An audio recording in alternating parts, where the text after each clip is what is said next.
હાલો friends, આજે આપણે એકદમ સરળ રીતના તરબૂચનો જ્યુસ તૈયાર કરશું. તો આ તરબૂચનો જ્યુસ બનાવવા માટે નથી તમારે મિક્સર લેવાનું, ના કોઈ જ્યુસર જોઈશે, ના તો તરબૂચની છાલ કાઢવાની કે ના તો તરબૂચના બી અલગ કરવાની. તરબૂચના મોટા મોટા ટુકડા કરીને એકદમ ફટાફટ તરબૂચનો જ્યુસ બનાવીને તૈયાર કરવાના છે. તો ચાલો રેસીપી શરૂ કરીએ. અહીંયા મેં એક નંગ મોટું તરબૂચ લીધું છે. જ્યારે તમે માર્કેટમાંથી તરબૂચ લાવો ત્યારે તરબૂચને આ રીતના ચેક કરી લેવાનું. તરબૂચને ટેપ કરો અને તરબૂચ વજનમાં હળવું લાગે તો એ તરબૂચ એકદમ મીઠું હોય છે. તો આપણે જે તરબૂચ લીધું છે એને આપણે 2 ભાગમાં કટ કરી લઈશું.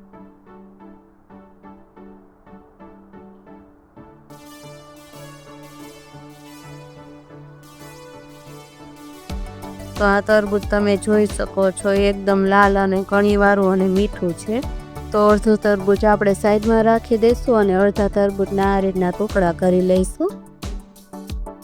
તો બસ આ તરબૂચના આપણે મોટા મોટા ટુકડા કરી લઈએ.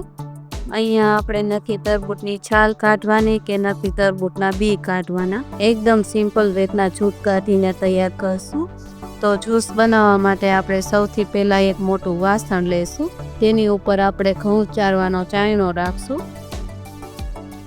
તો બસ એક તરબૂચનો ટુકડો લઈને આ રીતના ગોળ ગોળ ઘસવાનો છે. તો તમે જોઈ શકો છો હું અહીંયા તરબૂચને હળવા હળવા હાથે ઘસીને બધું તરબૂચનું જ્યુસ કાઢી લઉં છું. તો બધાના ઘરે આ રીતના ઘઉં ચારવાનો ચાયણો તો હોય જ છે. તો ફક્ત આ ચાયણામાં 2 મિનિટમાં તરબૂચનું જ્યુસ નીકળીને તૈયાર થઈ જાય છે. જો તમારી પાસે આ રીતના ચાયણો ન હોય તો પણ તમે એકદમ સિમ્પલ રીતના જ્યુસ બનાવીને તૈયાર કરી શકો છો. તો એ રીત હું તમને આગળ બતાવું છું. જો આ રીતના ન થતું હોય અને ચાયણા ઉપર ફાઈબર આવી જાય તો એટલે કે તરબૂચ ખસાઈ જાય તો ચાયણાને તમારે થોડોક ટેપ કરી અને પછી તરબૂચનો જ્યુસ કાઢવાનો. તો એકદમ સિમ્પલ રીત છે અને આમાં ફટાફટ તરબૂચનો જ્યુસ નીકળીને તૈયાર થઈ જાય છે. તો આ રીતના તરબૂચનો સફેદ ભાગ ન આવે ત્યાં સુધી તરબૂચને ઘસવાનું છે.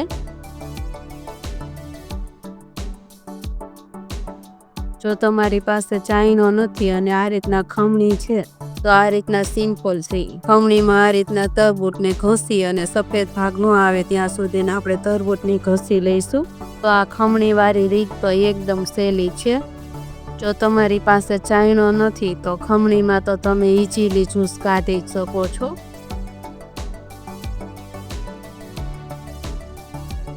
ફક્ત 2 થી 3 મિનિટમાં મેં પૂર્ણ તરબૂચનું જ્યુસ કાઢીને તૈયાર કરી લીધું છે. તો અહીંયા તમે જોઈ શકો છો બધો જ બીનો ભાગ અલગ થઈ ગયો છે અને એકદમ આપણું મસ્ત એવું જ્યુસ બનીને તૈયાર થઈ ગયું છે. આ જ્યુસને તમારે એક ફેર ટેસ્ટ કરી લેવાનું. તમારા ટેસ્ટ પ્રમાણે આમાં થોડીક દળેલી સાકર કે આમાં ખાંડ નાખી શકો છો. તો આ જ્યુસ આપણું એકદમ અત્યારે મીઠું છે તો આમાં હું ખાંડ કે સાકર કાંઈ નથી ઉમેરતી. તો જ્યુસને આપણે સર્વ કર્યા પહેલાં આપણે થોડાક અંદર ગ્લાસમાં બરફના ટુકડા નાખી દઈશું અને પછી આપણે ઉપરથી જ્યુસ નાખશું.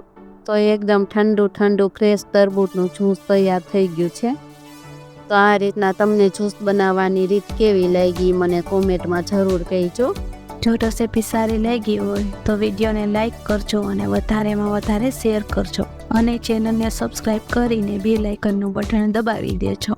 Thank you for watching.